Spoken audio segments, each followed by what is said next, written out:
O senador Flávio Bolsonaro foi à Folha de São Paulo no último sábado propor um golpe de Estado ao presidente eleito em 2026. É isso mesmo, um novo golpe de Estado. Não é aquele de 2022. Agora é outro. Calma, respira fundo, vamos explicar. Essa é uma entrevista longuinha feita pelas jornalistas Thaís Oliveira, Mariana Holanda e Gabriela Biló e vale ler na íntegra, mas vale igualmente fazer um resuminho aqui para a gente entender um pouco o que é que os caras pensam ou ao menos como que eles argumentam tudo o que está acontecendo. Primeiro, o senador explica que Jair Bolsonaro jamais pensou em dar um golpe, imagina. O que ele buscou foram alternativas constitucionais para a situação que vivia. Não é discutir um golpe, ele diz. Entre aspas, tá? Dentro da Constituição tem lá estado de sítio e estado de defesa, fecha aspas. O ponto que ele tenta fazer, e esse é o argumento que os advogados do ex-presidente querem emplacar, é de que tudo que Bolsonaro pensou em fazer naqueles meses finais de 2022 era rigorosamente legal. O Flávio, aliás, vai além. Entre aspas, de novo.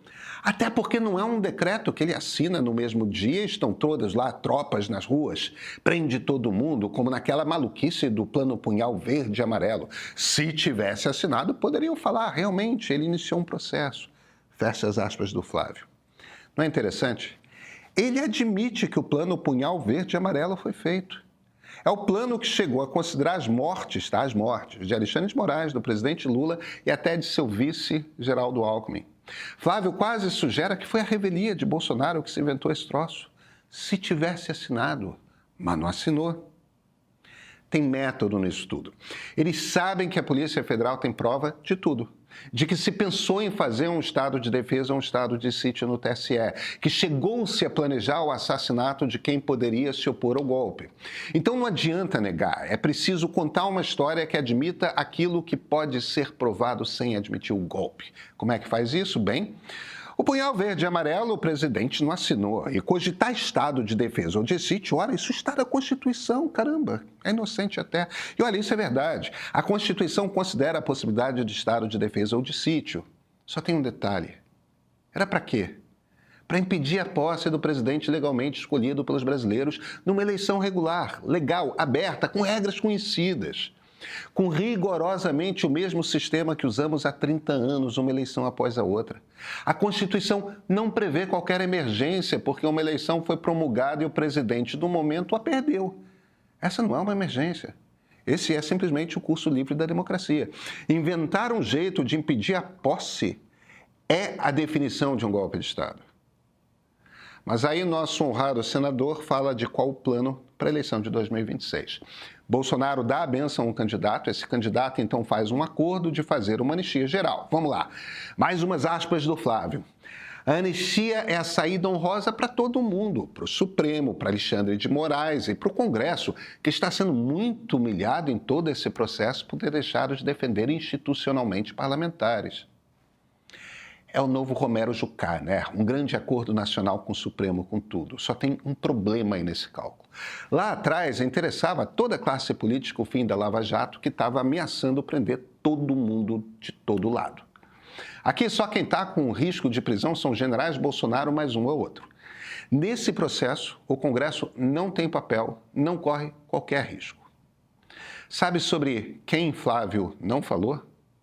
Sobre aquela turma que seu pai, no depoimento lá do Supremo na semana passada, chamou de malucos. Toda a galera presa após o 8 de janeiro sumiu do discurso do bolsonarismo. Por quê? Lá no ano passado, início desse, havia algumas pesquisas internas dos partidos políticos sugerindo que a prisão da raia miúda que invadiu os palácios na Praça dos Três Poderes era bastante impopular. Só que as grandes pesquisas nacionais não apontam isso.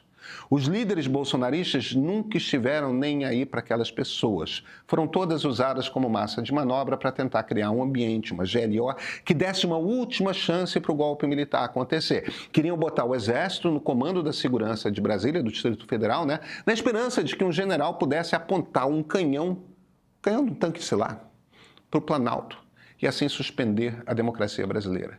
Não teve GLO, não teve golpe. Mas e o golpe novo, o golpe do Flávio? Ele quer do presidente apoiado por Bolsonaro, se ganhar, que enfrente o Supremo. que desobedeça diretamente uma ordem do STF caso a Corte decida que um perdão para os golpistas atuais é inconstitucional. Por que isso é um golpe? Bem, um golpe de Estado é a ruptura da Constituição por quem tem poder dentro do Estado para mudar a ordem política. De acordo com a Constituição, quem decide se algo é constitucional ou não é o Supremo, nenhum outro poder. Sim, isso quer dizer que o Supremo deve interromper qualquer decisão do Legislativo ou do Executivo se considerá-la fora da Constituição.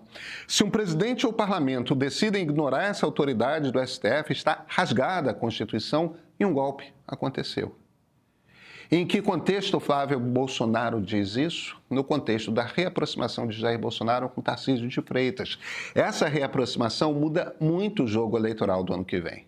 Quer dizer, Flávio está mandando um recado. Tarcísio não poderá sair candidato como moderado. Para ter o apoio, precisa vir com a camisa da seleção, falando tá ok, comendo leite moça e um modo bolsonarista, olha, ligada toda. Vamos analisar? Eu sou Pedro Doria, editor do Meio. Sabe, a gente precisa conversar sobre que tipo de espaço existe para podermos falar abertamente sobre valores, sobre o que é sermos brasileiros todos. Não os vermelhos de um lado, os amarelos do outro, sobre quem somos em conjunto.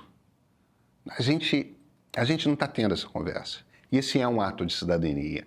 Aqui no Meio, a gente defende a liberdade de ouvir 2, 3 lados para então fundamentar a construção de um pensamento crítico e que seja seu de fato. Mas para isso, a gente sabe, é preciso construir repertório. E olha, o Meio Premium é ideal para isso. Reportagens exclusivas, newsletters especiais aos sábados e às quartas e, claro, o streaming por apenas R$15 por mês. Assina. Te garanto que vai fazer diferença nas suas conversas. E esse é o ponto de partida.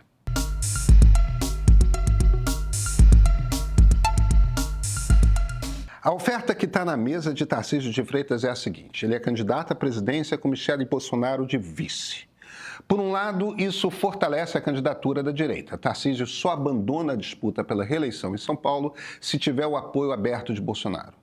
Se esse apoio for dado com Michele de vice, isso quer dizer que o PL não lança candidato próprio. Apoia os republicanos do governador. Mas quer dizer mais.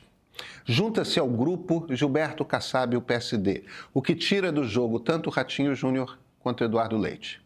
Tarcísio, sabe, ele é a liga desse projeto. Sem um apoio claro e inequívoco de Bolsonaro, ele fica em São Paulo. O PL lança outro candidato que não terá o apoio de Kassab. E o PSD lançará Ratinho ou Leite. Mas se Tarcísio sai, aí dá liga. Tem alguém por fora? Tem. O governador mineiro Romeu Zema e seu Partido Novo, né? Não tem partido relevante o Zema.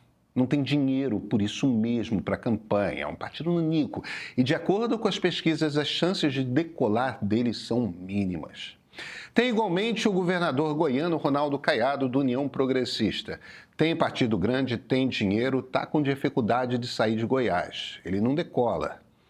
Claro que se estiver sozinho no jogo contra Lula e Tarcísio, tem algum potencial de crescer como candidato de quem não quer nenhum nem outro. Mas é uma corrida bem difícil essa, com quase todas as forças da direita fechadas no entorno de um nome só. Periga até o União puxar o tapete debaixo dos pés de Caiado. Então fica uma eleição com segundo turno impossível de prever. Pode dar Lula, pode dar Bolsonaro.